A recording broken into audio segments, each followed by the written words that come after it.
Welcome everyone to another episode of the Stu and Marty podcast. I'm Marty, and usually I would introduce Stu, but he's off working with a client today, pretending that he actually knows what he's talking about, which is strange. So we've actually got a pretty special person filling in for him, which is Renata Marucci. Welcome, Renata.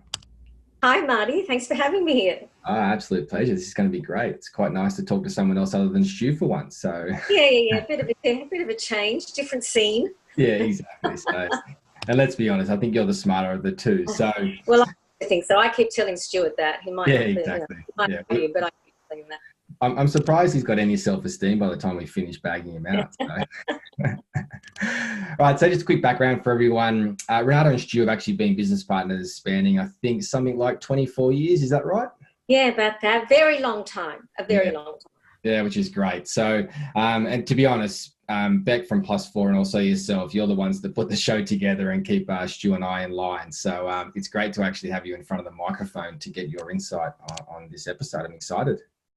Yeah, well, Stuart and I have been working together, as you said, for a long time. We have a good partnership in that he's the one mostly at the front, and I'm the one mostly pushing from behind, or getting the information, content, programs ready. And today, when we were talking about what we're going to talk about today, it made sense that I sort of came on because my background is education and learning and staying ahead of the game, and that's our topic that we thought we'd talk about today. Yeah, which is great, and I'm really big on this. This is something that I picked up, and I'm going to say it was 4 years ago now. Actually, probably because of Stuart, because he kept hammering me about books and this and that, and I was like, hang on a minute, I've got to get ahead of the game here, and one of the ways to do that is about learning more. So for a bit of context, I guess for our listeners, we're pretty big in the auto industry in terms of that's the most dominant industry that we work in. I've been in it now for over 11 years, and it's not an industry where you need to have a degree from uni or a diploma or any sort of certification, especially in the front end of the business. Obviously, the back end after sales technicians do their apprenticeship, which is great. But it doesn't mean that we shouldn't keep learning. And I think that's one of the downfalls that I see constantly is people, they get into a job and they're happy with the role and the duties and the tasks and they're committed to it and they do a great job and they earn the money that is either great or where they want to be. So they just sit there and don't continue to learn. And I was absolutely guilty of that because I'm not a big book reader, for example. And I always say to people, I only started reading about 3 or 4 years ago. I always have to preface that I did learn when I was about 7, I'm pretty sure. I was hoping I hope your reading's improved. yeah, exactly. But reading and adapting and seeing what else was out there and what research was out there has been invaluable to my success because it's allowed me to have more confidence in what I do, both working in a dealership and also working with teams, but also just confidence in my own knowledge going, okay, cool, that does support my train of thought. And absolutely, I have my own ideas, and to be able to support those ideas with someone else's knowledge and research that they've done is huge amount of confidence, I guess, you get from that. So, yeah, look, I think originally we were talking about what we were going to call today, and we had the word learning in there. Yep. And when we spoke, we thought let's take that out because when you say the word learning, when you put that word into a sentence, I think a lot of people, I know myself, tend to go back to school or university or thinking of a classroom setting and studying and that kind of thing. Where what we're really talking about is, as you were saying, is that often once we get into our position, we're there. Okay, I'm a manager now, or I'm a salesperson now, I'm an IT developer now, whatever it is. But we constantly want to stay ahead of the game in terms of our obviously knowledge about the job, but also around the skills around the job. So not just what we do, but the how we do it. Yep. And the thing about learning, as you were saying, sure, it's the reading of the books. It's putting into context a lot of the time of what you already know, and someone supporting that with research or their theory and so on. Yeah. But the other thing is, you don't just learn from the books. One of the strengths of reading and learning is what you share as a result. So, you know, sometimes you hear people saying, "Oh, I read this great book," and then the next week I read another great book, and that's terrific. But it's the insights that you share, I think, is where the learning comes from.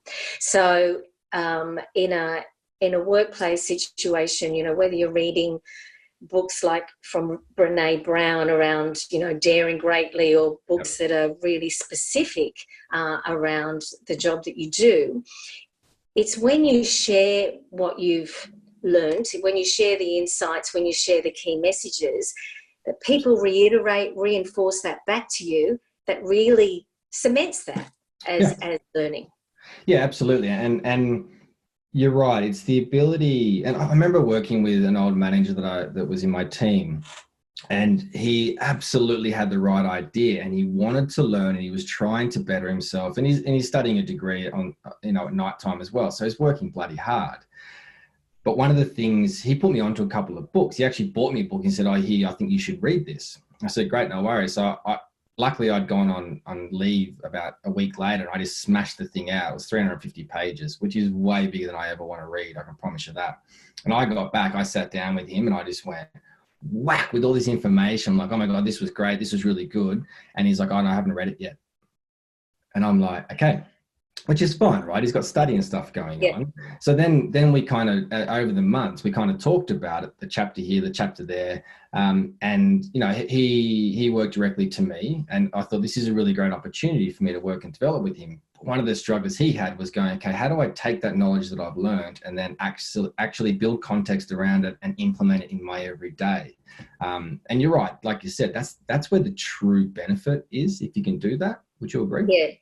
Yeah. So in terms of, you know, we've been talking about books, but in this time, in this COVID time, when a lot more people have been at home, you've heard from probably a lot more people that they've actually done extra things online, whether it be through, you know, webinars, LinkedIn Learning, you know, Coursera courses, etc. People have had the time to explore and look at different mediums for learning. But going back to that application, particularly in a work setting, as you know, we work with both teams and many managers, and for a manager of a team, whether learning for him or herself or for their team, one of the things that we constantly find when we're working with managers is that, you know, I wish my team would have more accountability, or wish they could do this, or I wish they'd learn these skills. And a lot of the time it's like, I just have to do it myself because it's faster. You know, I haven't got time to develop that skill or develop it because it's faster. Yeah. And over this time, when people have had a little bit more time, we've been working with managers saying, so you do this at a team meeting every week where you tell the team what they should be doing, how they should be doing, what the process is, what the skill is, et cetera, et cetera. Yep. What if you shared that out? What if you said, you know, what do you want to learn about next week? Who'd like to take that responsibility and who'd like to run that? Sure. And for some, it's been a bit of a light bulb of, oh, okay, yeah, they can do that. And it's been that letting go also. So it's that letting go. But then once it started, some of the teams have now just taken it and run with it. Yeah. And so learning sort of become almost like a way of doing things, almost like a culture. Correct, right? And that, it's so true. And thinking about learning, it's not about, like you said, just reading a book. What that person, that manager, that leader does is they've learned to do something different because they've realized, they go, oh, hang on a minute, I can't keep doing this. I can't have this constant frustration and keep doing everything for everyone. So I need to sit back, think really clearly on what I'm trying to achieve and adapt and change the way I do it. So I've got to learn a new way. Yes. So it's again, you have to read in the book. And the wider benefits of that is that, you know, if you think of, you know, in your organisation, the wider benefits of that is that the team, people within the organisation, get to know that this is an organisation that wants to develop us. Yep. Why do people want to learn? It's not so they can stay in their current job. It's so that they can either do better in their current job or Yep. move on to something better for their next job. Yep. So if you're in an environment where that's sort of manifested and facilitated and fostered, it's more motivational, it's more engaging. You feel you can put your hand up more. You feel you can ask questions, dumb or not, and that, you know, to challenge people. So there's wider benefits all around, not just the personal. Imagine having a team where they don't challenge you. You know, you just got a group of yes people. Yeah, exactly. And it's it's really, really interesting. It's like I think it may have been Brené Brown, but I've read a few books now, so I get confused between all of them. But when you're a leader of a team and you're doing planning or scoping or anything like that, then you should speak last. But when you're working and you want vulnerability, then you always speak first. So it's going, okay, cool. How do I take, and again, this is not something that I came up with. It's a great idea and it's something I share with people constantly, but I definitely learned that somewhere else. I mean, okay, something really valuable that we can use to be real in what we do, to be more effective in what we do. And like you said, and also adapting what you've learned. So going back to what you said before about, you know, if you don't have people to challenge you, it stifles creativity. It sort of creates this idea that there is only one way to solve an issue or to solve a problem, rather than many ways. And also what it does to your team is it just almost says, why am I going to bother? Why would I bother challenging? It's never going to work. So I'll just stay quiet. And they get deflated, and that becomes a retention thing too. It's a learning culture. And it's been, I mean, I've been out of running or been out of working with and for someone else now for just about a year.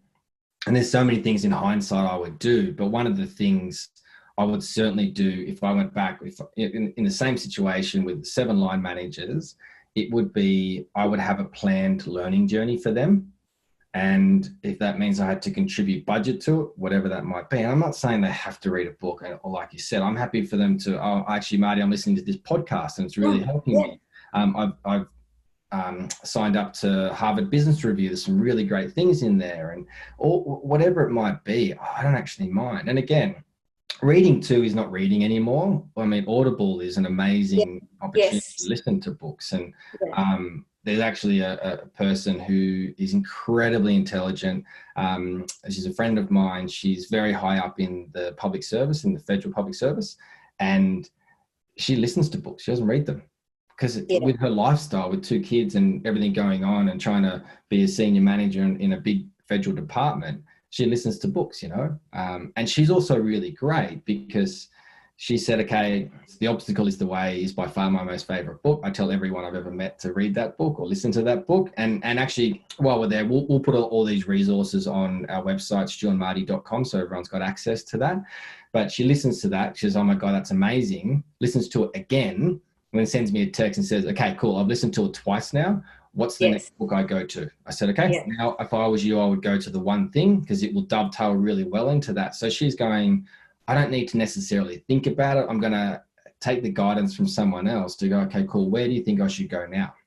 And it just makes her life a bit easier. All she does is concentrate on the content, and I build the content for her. And different things, different messages resonate with different people. So you find an author that you want to listen to that appeals to you. Going back, Marty, to what you were saying before in terms of, you know, obviously it's a good thing to do. So why don't people do it? And one of the things is, you know, the first thing is time. I haven't got time. And some things that we've done in a practical way with people to just help them build it in as a daily, weekly, monthly activities, start off with a few pages a day or a chapter a day, or start off with an Audible, or read an article, or listen to a podcast, whatever it is. Yep. But I think then one of the important things is talk about what you've learnt with someone else, rather than just say, oh yeah, that was a good message. It's when you talk about it that you bring it to life, and someone then challenges you about it or asks you a question about it that actually cements in what you've been reading and the key messages that you've got. Yeah, absolutely. I've got a really good example of that, actually. So where me and my sales manager are flying from Canberra to Sydney for a conference, reading is, I do it on planes. It's basically the only place I do it. And luckily I fly 150 times a year, so that definitely helps. But I literally was reading this now. Yeah, exactly. It's all stopped now. But I'm reading this chapter, and there's this one paragraph. I'm like, oh, this is really amazing. And it was in line with NPS, so customer satisfaction surveys. And I said to the sales manager, I just read these 4 lines. And he's like, oh, well, that's pretty interesting stuff. Literally walk into the conference, sit down. The first section we're in is about NPS and customer satisfaction surveys. And this guy said something, and it just didn't resonate with what I just read. So I kind of put my hand up, and everyone knows I like to dominate a situation where I can. So I've gone, oh, I challenged that. And he said, oh, what do you mean? I kind of gave him my side of it. And he said, yeah, you're absolutely right. I agree with that. And he said, the reason why we're looking at it this way was blah, blah, blah. And I'm like, okay, cool. I understand. But it's good to keep them on their toes and go, well, hang on a minute. Let's really talk about this. My sales manager leant over and he said, you literally just read that. I go, yep, I did. But it's knowledge I've now got. So why don't I use it? Because if I don't use it, it's just going to go out the other end. So it's a really important part of it, I think. Yeah. And the other ways that I've seen people apply their sharing of information is a friend of mine. She's a friend and a client and manager of HR of a large company. Yep. And they started a book club within the company. So, each month they'd say, what's an area we want to look into? What's a good book? And so, some people come reading 2 chapters, some people come reading the whole book, some read the epilogue and the last 5 pages. It doesn't matter. But it's, again, that talking about what the key message were, and then from there, how can I apply that to my life, to my job, to my social situations, whatever, that makes all the difference. Yeah, exactly. And I mean, it's so common, and I'm sure you've heard this too, when someone says, yeah, but when I read a book, I read 5 pages and I can't remember what was on there because I was thinking about something else. Yeah. It happens to me constantly, because I'll read something and I'll start thinking about the people that I'm working with, going, oh God, this really applies there. How can I do that?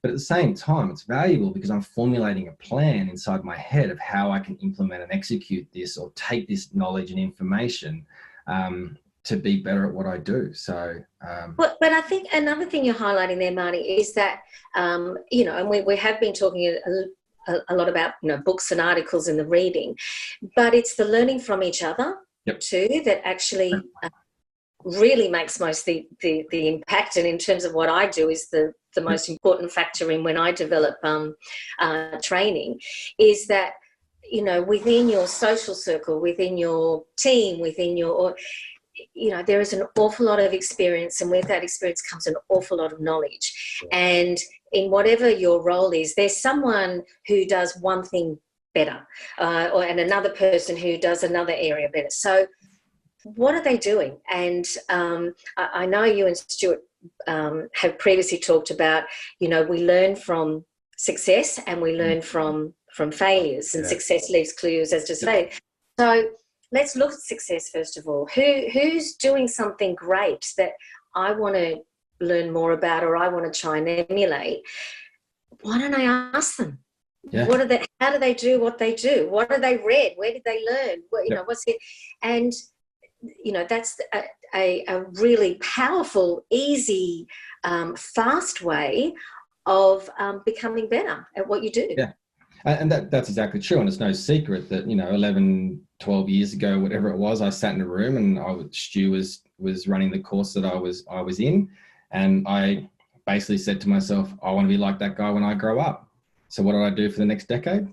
I basically watched and copied and learnt and picked up. I'm sure he was the one that made me start swearing, so I'll blame him for that. Well, we're But still waiting for you to grow up, Marty. yeah, I know, exactly. I think we're still waiting for him to grow up too. So it's something that you watch people and you understand. You go, oh wow, I really like what that person did. One of my favorite things to do with people is I've got, we've all got a set of lines or word tracks or scripts that we use in certain situations. Most of mine come from movies. And people are Okay. like, Yeah. what? Yeah. I'm Yeah. like, yeah, I always say to people, if I'm in a sales situation and let's say we hit an objection or, goes a little bit sour, a bit quiet for a while, and I turn around and say, look, I think we've had a really great conversation today. And I get them to agree on a point, chunk up, and people are like, oh yeah, right. I go, that's from a movie. They go, what movie? I said, it's from The Last Samurai. They're like, what? I go, and everyone goes, oh yeah, no, I do remember that. I said, he says it with a very thick Japanese accent. But one of my other favorite things is when we're trying to get people to change and do new things, I always say to them, it just takes 20 seconds of courage and there'll be greatness on the other side of it. Again, it's from a movie. We bought a zoo. And people are like, oh yeah, no, oh yeah, right. I'm like, So profound. You're very profound. yeah, exactly. It was actually in relation to the little boy kissing a girl. So, but that's, when you're a 13, 14-year-old boy, and I said, it does just take 20 seconds of courage and it'll be great for you. So it's the same thing when we want to do things and try things and be better. It just takes that moment of courage. But again, I hear something and go, wow, that's really interesting. I can use that. And again, that's from watching a movie on a couch, eating bad food, not paying much attention to anything really. So, but I think also, Marty, you're in a cycle of learning too. I mean, you love to read, you love to share your insights. You are, out there helping people be better at what they do, right. And so it not just because it's your job, it's because you love what you do and you want to do more and you want to do better, etc. So once you get into that frame of mind, you're constantly searching for the new. The thirst for it. For it. And I know James Harper is a great trainer, very, very experienced. I love working with him and you know him very well as well. And he said to me, the reason why you are and will continue to be a good trainer and coach is because you love to learn. And I wear that pretty proudly. And again, I don't want people to go around and read 300 books or do whatever. I just want them to find something that works for them. I'm really fortunate to have a relationship with the owner and president of Trek Bikes in the US. And it becomes this book recommendation thing between each other. And I sent him a book. I'm like, wow, I just finished Power of Habit. What a great book, blah, blah, blah. And he writes back, excellent. Glad you enjoyed it. Your next book is blah. Right. God, damn it. I'm like, I don't want another one to read. I've already got a pile this big. But again, and then it becomes this point of reference. Like, how fortunate am I to have a guy that has the biggest or the second biggest or one of the biggest, whatever it is, bike companies in the world that he owns, that emails me and says, Marty, you need to read this book. And again, it's that network, like you said, and you got to share the things that are beneficial to you so that they can be beneficial to someone else. Yes, yeah. Or they take a message that you've got and then apply it, apply it to themselves. Yeah. So I think, in terms of what we've been, looking at today, what would as a result today, what would you like people to do, Marty? Yeah, that's a really good question. I'd like them, a couple of things. If they've had the thought that they know that they want to expand their knowledge by reading a book or listening to more podcasts or reading articles, watching more TED Talks, whatever that might be. Yeah. And they know that they haven't done it, just do it. Just start. Just find something. To support that, find someone that is either a little bit ahead of you on doing that, or someone like myself or Stuart or you, that where we can go, hey, call me up and say, hey, Marty, I'd really like to start to get into some stuff. Where do you reckon I should begin? I'd ask questions. I go, look, this is a really easy book to read. This is a great TED Talk to watch. This is a great podcast to listen to, just to get that momentum going. Yeah. And then from that, build the discipline, but also continue to share that knowledge. That's probably the big thing for me. But having a starting point, try and identify what that is, and then just go for it, I reckon, because you've just got to start. And I think what you were saying there, ask for help. Like, where do I go? Where do I start? How do I start? What worked for you? What was your first book that really, made you think twice or think, oh, this is really new stuff, and maybe I don't know everything. Maybe I can learn more. Maybe, learning is not just about being in a classroom or having to study profusely or doing tests, etc. And also being challenged, but also challenging. So if someone says, I read this great book and this is, these are the key messages for me, why was that important? How have you used it? How has it helped you? Yeah. You literally just stole the words out of my mouth. Like, be curious. Go, well, okay, it sounds like a really interesting book. But how did it help you? Yes. What's one thing that you did straight away that gave you benefit? I think that's really important. And it's not that you're looking for the same benefits. You just want to understand the context of the situation. Yeah. I mentioned curious, and my favorite thing to say to people is be ferociously curious. Yes. Where do you think I got that from? I was at a conference and someone said it. I'm like, I'm going to steal that. Yeah. So again, it's just going, okay, cool. How do I make this work for me? Yeah. It's the best situation. So, wow, I think maybe we should start to get, maybe we should change it to the Renata and Marty podcast. Maybe choose it out. Oh, yeah, no, I think I've done my guest appearance. Thank you.